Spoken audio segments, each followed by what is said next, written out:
من يهده الله فلا مضل له ومن يضلله فلا هادي له ونشهد أن لا إله إلا الله وحده لا شريك له ونشهد أن سيدنا ومولانا محمدا عبده ورسوله أرسله إلى الناس كافة بشيرا ونذيرا وداعيا إلى الله بإذنه وسراجا منيرا صلى الله تعالى عليه وعلى آله وأصحابه وبارك وسلم تسليما كثيرا كثيرا وبعد فأعوذ بالله من الشيطان الرجيم بسم الله الرحمن الرحيم التائبون العابدون الحامدون السائحون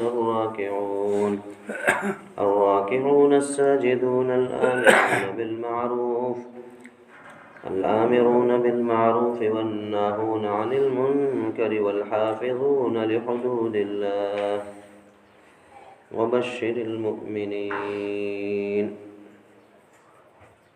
صدق الله العظيم رب اشرح لي صدري ويسر لي أمري واحلل عقدة من لساني يفقهوا قولي اللهم أرنا الحق حقا وارزقنا اتباعه وأرنا الباطل باطلا وارزقنا اجتنابه اللهم إنا نجعلك في نحورهم ونعوذ بك من شرورهم اللهم لا تسلط علينا من لا يرحمنا ولا يخافك فينا اللهم صل على سيدنا محمد وعلى آل سيدنا محمد وبارك وسلم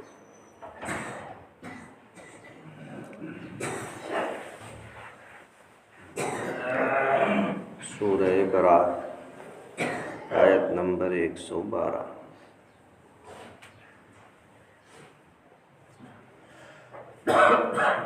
مومنین کی صفات کا تذکرہ۔ وہ مومنین جنہوں نے اپنا جان و مال جنت کے عوض میں فروخت کر دیا، ان مومنین کی صفات کا بیان چل رہا ہے۔ چوتھی صفت کا تذکرہ چل رہا تھا۔ پہلی صفت تھی رجوع الی اللہ، جب غفلت طاری ہو فوراً اللہ کی طرف ندامت پشیمانی کے ساتھ رجوع۔ بندگی صرف اللہ کی، اطاعت صرف اللہ کی، تعریف حمد ذکر صرف اللہ کا۔ چوتھی صفت تھی السائحون، سفر کرنا، جد و جہد کرنا، محنت و مشقت کرنا، اللہ کے دین کے لیے چلنا پھرنا، یعنی جہاد فی سبیل اللہ، حج کرنا۔ اسی السائحون، جو لوگ چل پھر نہیں سکتے، جو لوگ حج اور عمرہ نہیں کر سکتے، معذور ہیں، تو کیا وہ السائحون کی فضیلت سے محروم رہیں گے؟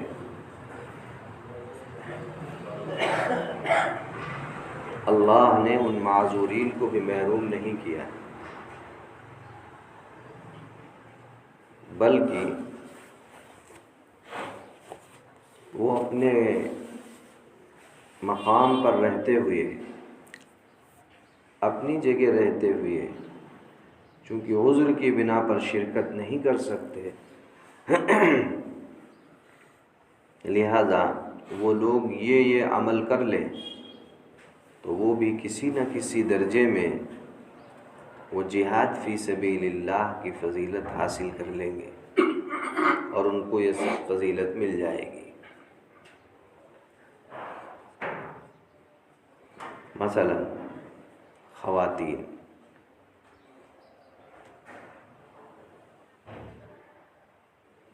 یہ لوگ جہاد میں نہیں جا سکتی، تو ان کے لیے کیا جہاد نہیں ہے؟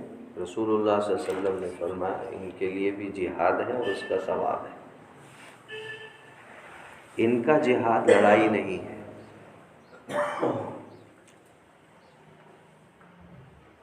ان کا جہاد لڑائی نہیں ہے، ان کا جہاد حج اور عمرہ ہے۔ ان کے لیے جہاد کی شکل حج اور عمرے سے پوری ہو جائے گی۔ اگر حج اور عمرہ کریں گی تو حق تعالی شانہ وہ ثواب جو جہاد میں ملتا ہے وہ ان کو عطا فرمائے گا۔ اسی طرح دیگر معذورین ہاتھ پاؤں سے جسمانی اعتبار سے معذور ہیں، ظاہر ہے وہ جہاد نہیں کر سکتے، تو ان کے لیے حدیث شریف کے مضمون سے یہ بات واضح ہے کہ اگر وہ اپنے مقام پر رہتے ہوئے روزہ رکھ لیں مسلسل، جب تک مجاہدین اللہ کے راستے میں جہاد کرتے رہیں تب تک یہ لوگ یہاں روزے سے رہیں، دعائیں کریں، نمازوں کا اہتمام کریں،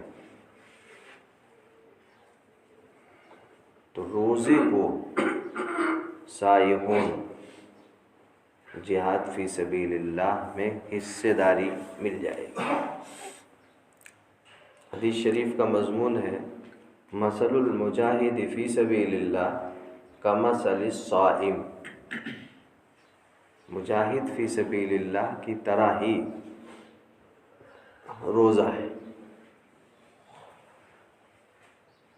کمثل الصائم، روزے کی مثال ہے۔ یہ روزے دار اس فضیلت کو حاصل کر سکتا ہے۔ اب یہ کس کے لیے؟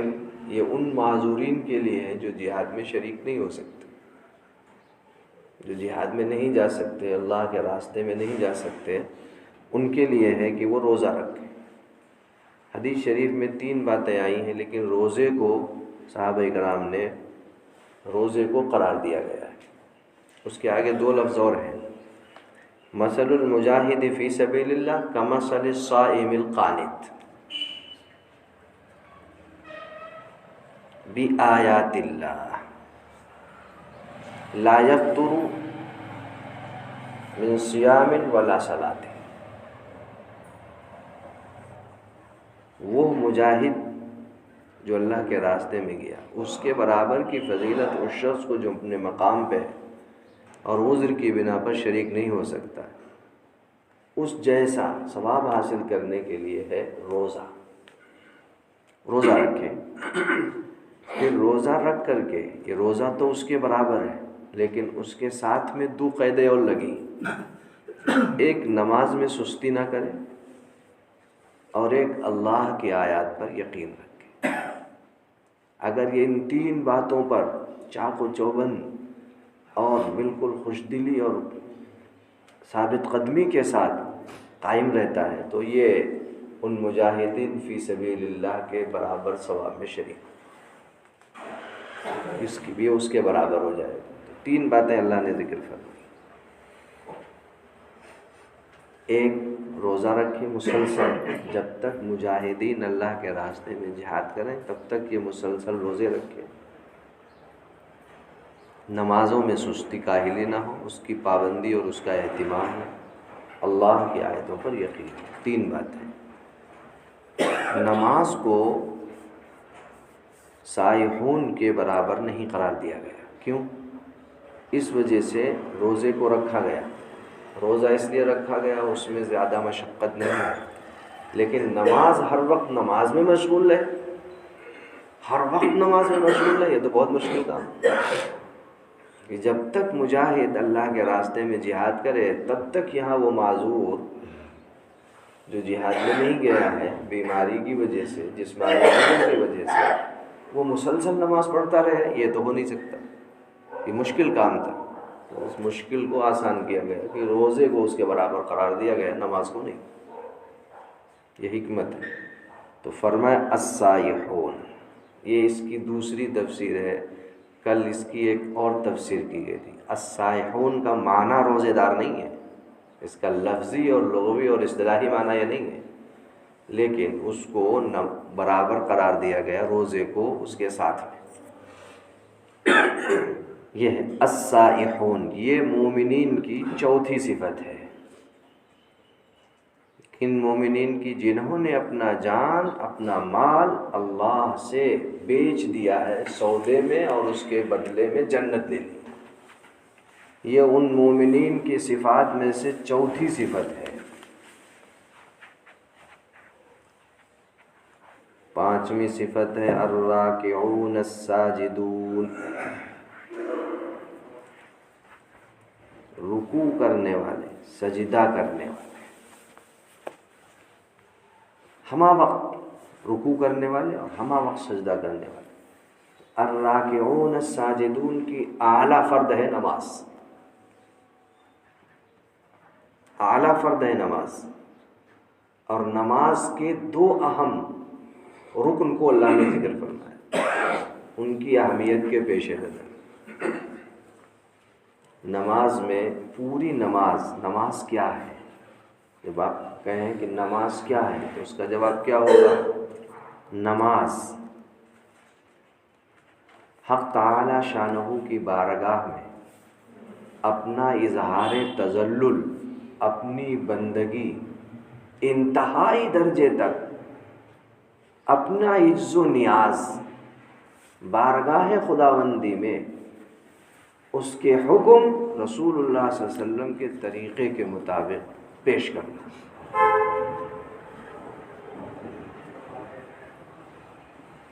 عجز و نیاز، انتہائی درجے کا تذلل اللہ کی بارگاہ میں پیش کرنے کا نام نماز ہے۔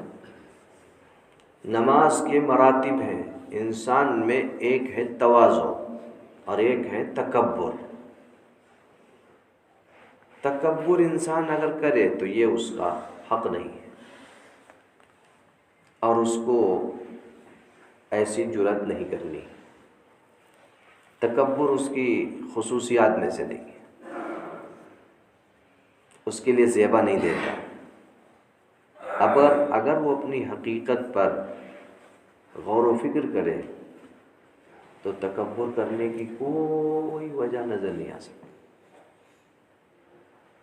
کوئی ایسی شے ہے ہی نہیں جس کی بنا پر اس کے اندر کبر و نخوت ہو، تکبر کرے۔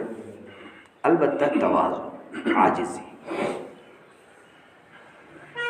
پھر تواضع کے مراتب ہیں، اسی تواضع کے پیش کرنے کے لیے، اپنی عاجزی کا اظہار کرنے کے لیے اللہ نے نماز فرض فرمائی ہے۔ اس نماز کے 3 مرتبے ہیں۔ اول مراتب التواضع القیام، تواضع کے مراتب میں پہلا مرتبہ ہے قیام، کھڑا، ادب کے ساتھ، احترام کے ساتھ، حکم الہی کے مطابق رسول اللہ صلی اللہ علیہ وسلم نے جو طریقہ قیام کا بتایا اس طرح کھڑا ہونا۔ یہ تواضع کا پہلا مرتبہ ہے۔ وَأَوْسَطُهَا الرُّكُوعُ، اس کا درمیانی ہے رکوع۔ تواضع کا درمیانی حصہ ہے رکوع۔ وَآخِرُهَا السُّجُودُ، اور اس کا آخری اور انتہائی سجدہ ہے۔ یہ تواضع کا آخری درجہ ہے۔ اسی وجہ سے یہ 2 خصوصیتیں، تواضع کے یہ 2 مرتبے، رکوع اور سجود، اللہ کے سوا کسی کے آگے جھکنا، کسی کے آگے سجدہ کرنا جائز نہیں ہے، کسی بھی مخلوق کے آگے۔ یہ ظاہری ہے۔ جس طرح بندے خدا، بندے مومن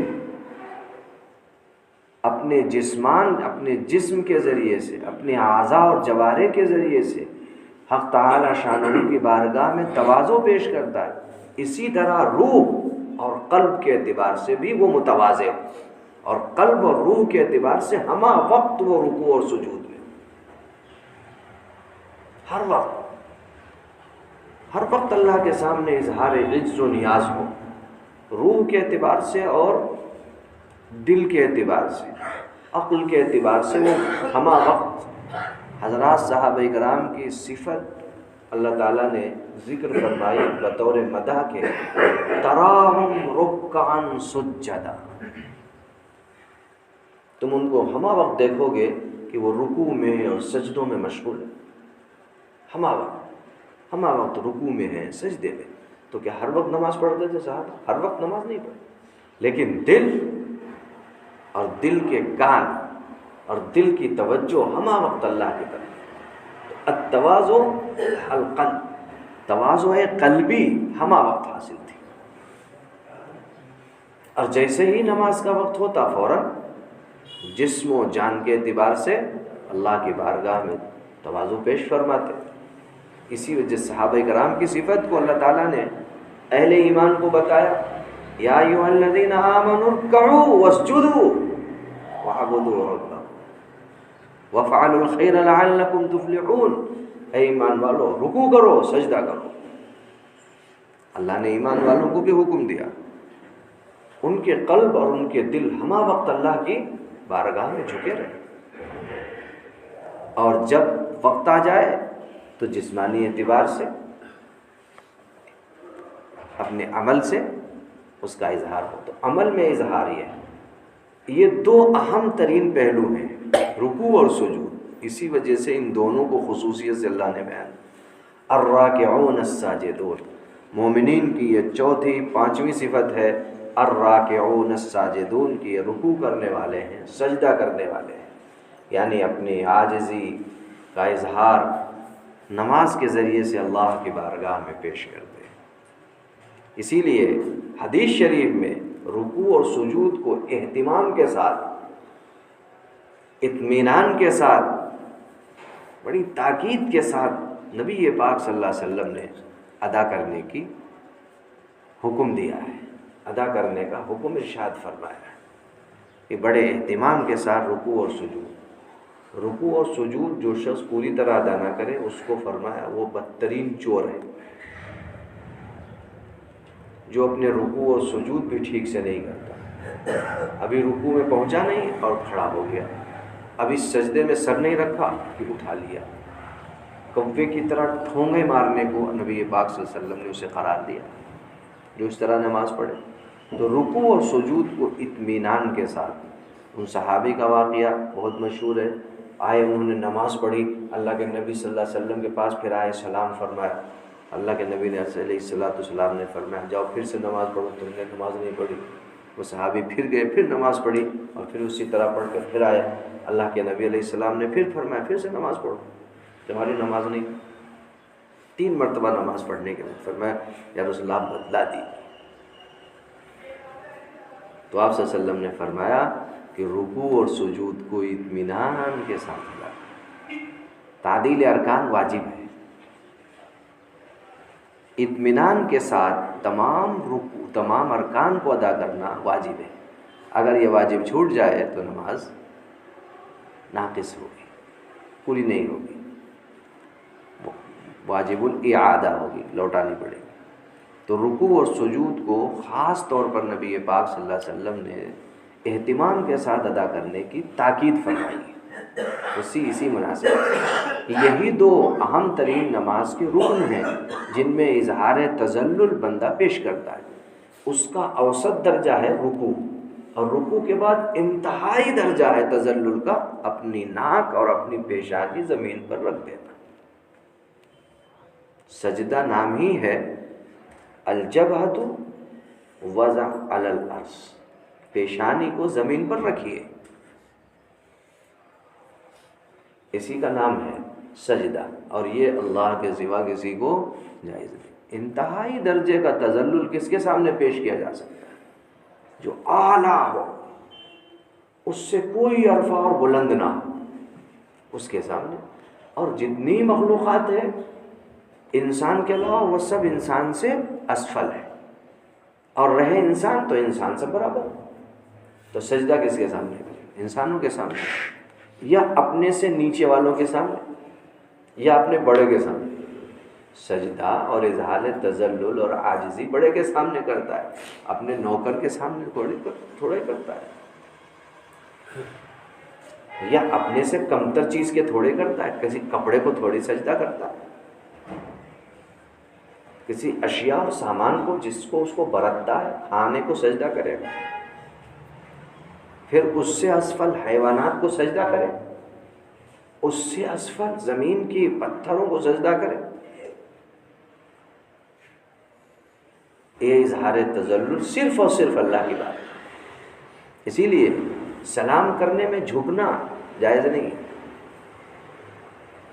جھک کے سلام نہیں کرنا، تو رکوع جیسی کیفیت ہے. کسی بھی بندے کے سامنے، کسی بھی شے کے سامنے جھکنا جو سجدے کی علامت، جو رکوع ہے، وہ جائز نہیں ہے. رکوع اور سجود کسی کے لیے جائز نہیں ہے سوائے اللہ تعالی شان. تو فرمایا الراکعون الساجدون، پانچویں صفت ان مومنین کی یہ ہے کہ وہ ہمہ وقت رکوع اور سجود میں رہتے ہیں، قولا و عملا. عملا جب اللہ کا حکم آتا ہے، اور قولا ہمہ وقت اللہ کی طرف متوجہ رہتے ہیں. الآمرون بالمعروف والناہون عن المنکر، یہ چھٹی صفت ہے.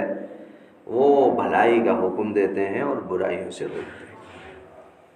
یہ مومنین کی چھٹی صفت ہے کہ ہمہ وقت ان کا کام ہوتا ہے، ہر وقت یہ فکر ہوتی ہے کہ اللہ کے حکم کی خلاف ورزی نہ ہو، گناہ سرزد نہ ہو، روئے زمین پر گناہ نہ ہو.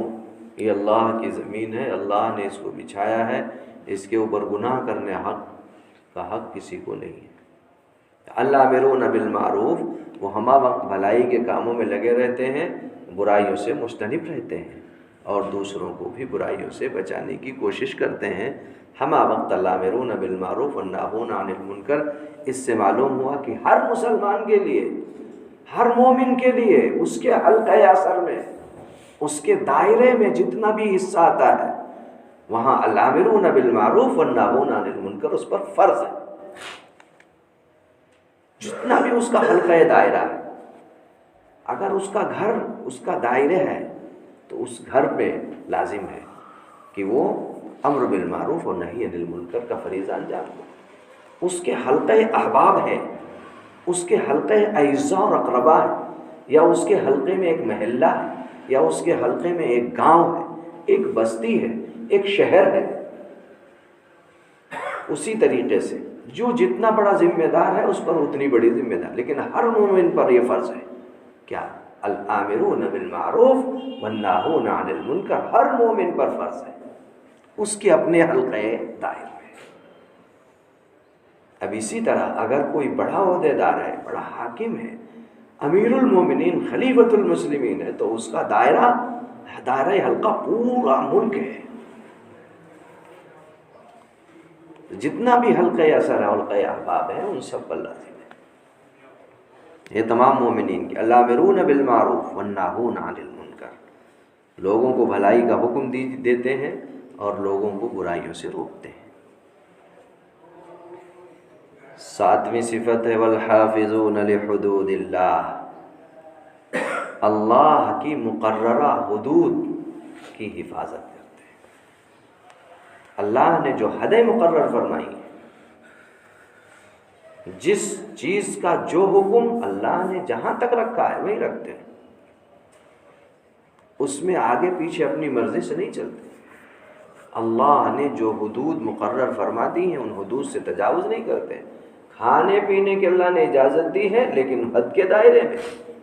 اللہ نے کمانے کی اجازت دی ہے، اللہ نے مال جمع کرنے کی اجازت دی ہے، اللہ نے چلنے پھرنے کی حدود مقرر فرمائی، وہ ان حدوں میں رہتے ہیں، تجاوز نہیں کرتے. اللہ نے حلال ذریعے سے حاصل کرنے کو حکم دیا تو حرام نہیں کرتے، چوری نہیں کرتے، ڈکیتی نہیں ڈالتے، کسی کی چیز بنا اجازت نہیں لیتے، مسجد سے چپل نہیں لے جاتے، ٹوٹیاں نہیں کھولتے. وہ سب یہ صورتیں پیش آتی رہتی ہیں. وہ ان سب چیزوں سے پرہیز کرتے ہیں. انہیں صرف حلال جتنا بھی میسر، سوکھا ہو، آدھی روٹی ہو، نہ ملے، بھوکے رہے، کوئی مسئلہ نہیں. لیکن وہ حدود سے آگے نہیں بڑھتے. خلف ابن ایوب رحمہ اللہ کا ایک بچہ تھا چھوٹا، چھوٹے بچے کی دودھ پلانے کی مدت کتنی ہے؟ والوالدات یرضعن اولادهن حولین کاملین، 2 سال مائیں اپنے بچوں کو مسلسل دودھ پلائیں، جیسے ہی 2 سال پورے ہوں روک دیں۔ تو خلف ابن ایوب کا ایک بچہ تھا جس کے دودھ پینے کی مدت آدھی رات کو پوری ہوئی۔ جب آدھی رات ہو گئی اور آدھی رات پوری ہو گئی تو بچہ رونے لگا، اس کو بھوک لگی، رات کا وقت ہے، تو فوراً اس بچے کی ماں کے پاس گئے اور اس سے کہا 2 سال کی مدت پوری ہو گئی ہے۔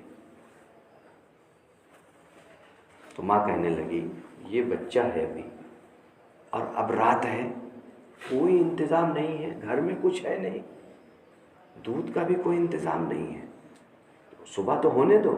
نہیں، پھر اللہ کی حدود کا کیا ہوگا؟ فرمایا والحافظون لحدود اللہ کا کیا ہوگا؟ اللہ نے جو حد مقرر کی ہے پھر اس کا کیا ہوگا؟ خاموش ہو گئی۔ اگر آپ نے اب دودھ پلایا آدھی رات کے بعد تو یہ اللہ کی مقرر کردہ حد سے آگے ہے اور یہ قطعاً جائز نہیں ہے۔ تو بچے کو دودھ نہیں پلایا۔ یہ حدود کی حفاظت کے واقعات ہمارے بزرگوں کے ہیں، یہ نمونے آپ کو ملیں گے، تاریخ میں سب مل جائیں گے کہ ہمارے بڑوں نے، ہمارے اکابر نے اللہ کی حدود کی حفاظتیں اور سارے اللہ کے تمام احکام پر عمل کر کے بتایا ہے۔ وہ بتایا ہے نہیں، عمل کر کے دکھایا ہے، اور یہی اصل مقصود ہے۔ ایسے لوگ ہوتے ہیں، اسی کو اللہ نے فرمایا سو سمجھانے کے لیے ایک واقعہ۔ والحافظون لحدود اللہ کا مطلب کیا ہوتا ہے؟ اللہ نے جو حد مقرر کر دی ہے اس حد سے آگے نہیں۔ اللہ نے 4 رکعت فرض نماز مقرر کی ہے، حد ہے، 5ویں کون پڑھنے کا تمہیں حق بنتا ہے؟ تم اپنی طرف سے ملاؤ تو نماز ہو جائے گی؟ نہیں ہوگی۔ اللہ نے حد مقرر کی ہے، تو ساری چیزوں کی حدود مقرر ہیں۔ آپ کو جہاں تک جانے کی اجازت ہے وہاں تک جائیے، جہاں آپ کو جانے کی اجازت نہیں وہاں کیوں جائیں گے؟ تو فرمایا یہ 7 مومنین کی وہ صفات ہیں جنہوں نے اپنا جان، اپنا مال اللہ سے جنت کے بدلے میں بیچ دیا۔ اگر وہ ان صفات سے متصف ہیں اور یہ صفات ان مومنین میں ہیں تو ایسے مومنین کو اللہ نے فرمایا وَبَشِّرِ الْمُؤْمِنِينَ، ایسے مومنین کو خوشخبری اور بشارت سنا دیجیے، ان کو بشارت دے دیجئے، ان کو مبارکباد دے دیجئے، ان کو کامیابی اور نجات کا پروانہ دے دیجئے۔ اگر یہ 7 صفات پر ہیں، ان کے اندر یہ تمام اوصاف موجود ہیں، واہ واہ واہ واہ، بڑے مبارک ہیں وہ لوگ اور بڑے مبارکبادی کے مستحق۔ ان کے لیے خوشخبری ہے، ان کے لیے کوئی ایسی غمناک خبر ہے ہی نہیں، اس کے لیے ان کے لیے سوائے خوشخبری کے کچھ نہیں۔ یہ ہے آیت کریمہ کی تفسیر جو ذکر کی گئی۔ یہ ان مومنین کی صفات ہیں جن کو اللہ نے فرمایا ان اللہ اشتری من المؤمنین انفسهم واموالهم بان لهم الجنہ۔ اب ہمیں اللہ نے جانچنے کا موقع دیا، یہ سورۃ توبہ وہی ہے جو جانچنے والی ہے۔ اب دیکھیے اپنے اندر یہ صفات ہیں، تائبین، عابدین، الحامدین، السائحین، الراکعین الساجدین، الآمرین بالمعروف والناہین عن المنکر والحافظین لحدود اللہ۔ اگر یہ صفات ہیں تو ٹھیک ہے، اور ظاہر ہے ان میں سے کوئی صفت تامہ ہم میں ہے ہی نہیں۔ حقیقت تو یہی ہے، سچ تو یہی ہے، کوئی پوری صفت اپنی بتمام ہی وہ بھی کمال ہی کے ساتھ ہمارے اندر نہیں پائی جاتی ہے۔ ہو سکتا ہے تھوڑا تھوڑا ہو، لیکن کوشش ہونی چاہیے کہ یہ تمام صفات ہمارے اندر آئیں اور ہم ان تمام صفات سے اپنے آپ کو متصف کریں اور ان سے اپنے آپ کو کامل و مکمل کرنے کی آخری سانس تک کوشش کرتے رہیں۔ تو امید ہے کہ حق تعالی شانہ اپنے فضل سے ان صفات میں سے کسی صفت والوں بندوں میں اگر شامل کر لیا تو سمجھیے نجات ہو جائے گی انشاءاللہ۔ اللہ تعالی ہم سب کو صحیح سمجھنے کی توفیق عطا فرمائے۔ سبحان اللہ و بحمدہ، سبحانک اللہم و بحمدک، ونشہد ان لا الہ الا انت، نستغفرک و نتوب الیک۔